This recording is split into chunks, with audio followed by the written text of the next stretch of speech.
তৃতীয়বারের মতো বিয়ানীবাজার সরকারি কলেজের ভারপ্রাপ্ত অধ্যক্ষ হিসেবে প্রফেসর মোহাম্মদ তারিকুল ইসলাম যোগদান করেছেন। বৃহস্পতিবার থেকে কলেজের ভারপ্রাপ্ত অধ্যক্ষ হিসেবে দায়িত্ব গ্রহণ করেন তিনি। রোববার দুপুরে কলেজের শিক্ষক মিলনায়তনে আয়োজিত সভায় তাকে ফুলেল শুভেচ্ছা জানিয়ে বরণ করে নেন কলেজের সহকর্মীরা। কলেজের সর্বশেষ অধ্যক্ষ প্রফেসর মোহাম্মদ হাবিবুর রহমান গেল ২৭ মার্চ অবসরে চলে যান। এদিন কলেজের উপাধ্যক্ষ প্রফেসর মোহাম্মদ তারিকুল ইসলামের কাছে দায়িত্ব হস্তান্তর করেন বিদায়ী প্রতিষ্ঠান প্রধান। অনুভূতিতে হচ্ছে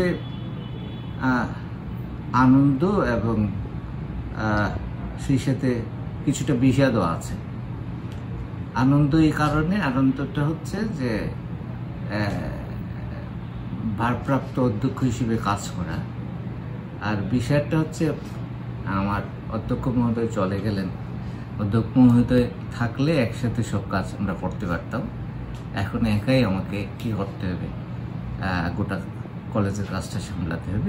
বিয়ানীবাজার সরকারি কলেজে যোগদানের পর থেকে বিভিন্ন মেয়াদে ও বিভিন্ন পদে দক্ষতার সহিত প্রায় ২০ বছর ধরে দায়িত্ব পালন করে যাচ্ছেন প্রফেসর মোহাম্মদ তারিকুল ইসলাম। শেষ কর্মজীবন অবধি এখানেই কাটানোর ইচ্ছে তার। ১৯৯৬ সালে আমি প্রভাষক হিসেবে, ইংরেজি বিষয়ের প্রভাষক হিসেবে এখানে যোগদান করি। ৯৭-তে আমি সুনামগঞ্জ সরকারি কলেজে চলে যাই। আবার ফিরে আসি ২০০৫-এ। ২০০৫-এ এই কলেজে ফিরে আসার পর ২০১৬ এবং ২০১৭ এই ২ বছরই মাত্র ২০ মাস আমি এই স্টেশনের বাইরে ছিলাম এবং ২ মাস ১৭ দিন বৃন্দাবন সরকারি কলেজে ছিলাম। আর বাকি সময়টা, অর্থাৎ আমার চাকরি জীবনের ২৯ বছরের প্রায় ২০ বছর ২১ বছর আমি এখানে কাটিয়েছি। সেটা দীর্ঘ সময়, এবং আমি আমার সুনামগঞ্জকে প্রায় ভুলতে বসেছি। আমার যে নিজ শহর, আমার যে হোম টাউন সুনামগঞ্জ, সেটার কাছে, সেই সুনামগঞ্জে আমি এখন অপরিচিত হয়ে গেছি। আর এখানে তো আমি সবাই আমাকে চিনে, সবাই আমাকে সম্মান করে, সবাই আমি যারা সম্মানীয় তাদেরকে সম্মান দেখে। আমার অনেকটা নিজের পরিবেশ বা নিজের জায়গা হিসেবে এটা গড়ে উঠেছে। এখানে শেষ মুহূর্ত পর্যন্ত যদি আমার ঊর্ধ্বতন কর্তৃপক্ষ আমাকে থাকতে দেন, তারা যদি মনে করেন যে আমার এখানে থাকা এই প্রতিষ্ঠানের জন্য মঙ্গল হবে, এই প্রতিষ্ঠানের উন্নতির ক্ষেত্রে আমি অবদান রাখতে পারবো, আমি খুশি হব। আমি বিয়ানীবাজারকে ভালোবাসি, আমার ভালোবাসার একটা জায়গা। এই কলেজে যোগদানের পর থেকে সহকর্মী ও শিক্ষার্থীদের কাছে রয়েছে তার নিবিড় সখ্যতা।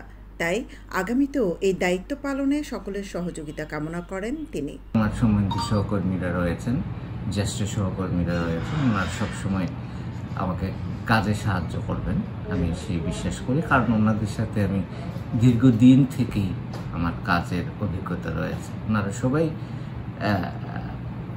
সাহায্যের হাত বাড়িয়ে দেন সবসময়, আমার পূর্ব অভিজ্ঞতা তাই বলে। এর আগে এই শিক্ষাবিদ প্রথম মেয়াদে প্রফেসর দ্বারকেশ চন্দ্র নাথ ও দ্বিতীয় মেয়াদে প্রফেসর মোহাম্মদ রফিকুল ইসলাম মল্লিকের অবসর গ্রহণের পর ভারপ্রাপ্ত অধ্যক্ষের দায়িত্ব পালন করেছেন। সৈয়দা আখি হক, এবিটিভি। হলমার্কযুক্ত খাঁটি সোনার নিশ্চয়তা দিচ্ছে সত্যতা জুয়েলার্স। বিয়ের গহনা, চুড়ি, ব্রেসলেট, টিকলি, দুল, হাতের বেঙ্গল, আংটি, বিদেশি চেইন, টপ, ডায়মন্ড ও সোনার নাকফুল। বিশ্বস্ততাই আমাদের অহংকার। সত্যতা জুয়েলার্স, আজির মার্কেট, প্রথম গলি, বিয়ানীবাজার, সিলেট।